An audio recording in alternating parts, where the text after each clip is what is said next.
Nel match disputato allo stadio Vanni San e valido per la 15ª giornata del girone G del campionato di Serie D, il Sassari Calcio Latte Dolce ha battuto per 3-0 Lazio. Di Palmas, Usai e Scognamillo le reti della compagine locale.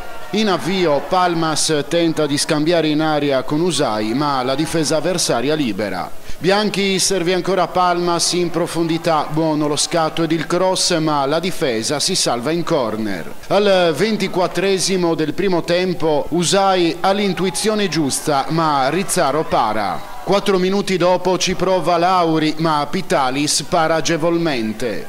A fondo di Ravot sulla corsia laterale destra, sta affilata alta sopra la traversa. Rizzaro esce dall'area, palla in mano e l'arbitro fischia la punizione. Palmas batte a giro e segna l'1-0. Giallo a Funari. A seguire Usai va a terra vicino alla linea di fondo in area avversaria dopo un contatto con il portiere e l'arbitro indica il dischetto. Tira lo stesso Usai e trasforma ed è 2-0 per il Sassari Calcio Latte Dolce.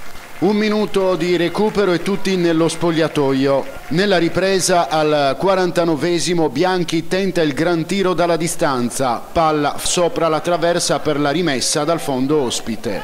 Punizione di Mancini alta. Quando scocca l'ora di gioco De Martis prende il posto di un applauditissimo Palmas.